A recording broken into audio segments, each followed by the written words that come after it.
I'm just curious, though. I was asking Jamal the same question. You guys have a team that's very, very deep. How does everyone stay happy and engaged knowing that you're not going to get 30, 35 minutes a night? I think we just have to understand you have to sacrifice things to win. I think all great teams do it. From top to bottom, every team has to do it. It was Tim Duncan last year for the Spurs taking less minutes.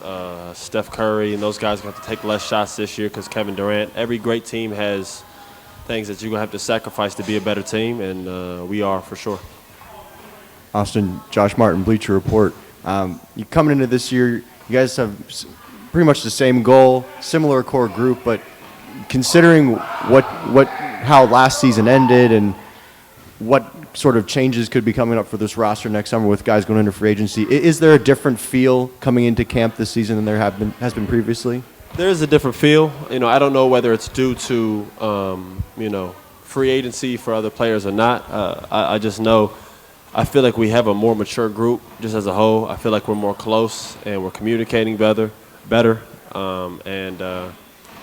Right now, I just feel like there's a sense in our locker room. It just seems more serious this summer, this season. Everybody's going into it with, there's no more like win or bust or all these things. Like, we're not having any of these things. We're just going to go hoop and try to get it done. And we have a really good team, we feel like, this year.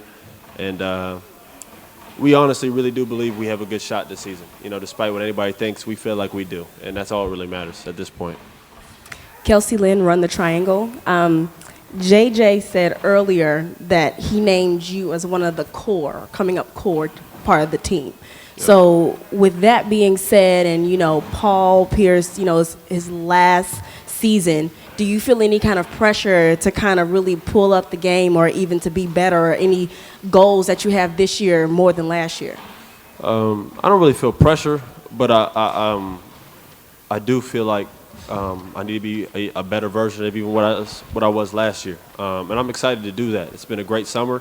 The coaches here have been great. Been working with Sam Cassell, John Welsh, all the new D. Brown, some of the new assistant coaches. I've added stuff to my game. I'm excited just to go out there and play as hard as I can to help the team win. Those guys have come to me and said, listen, you're a part of this. You're one of our guys now. You got to lead. You have to be a leader.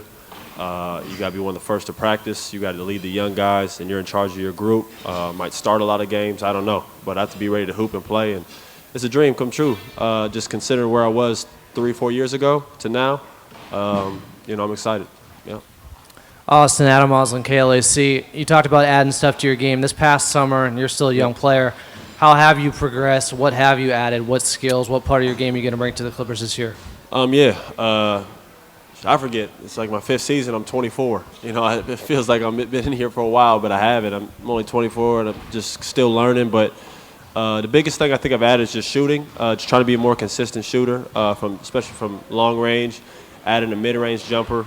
It's really been shooting all summer and strength, just getting stronger. I want to be able to guard the 3, as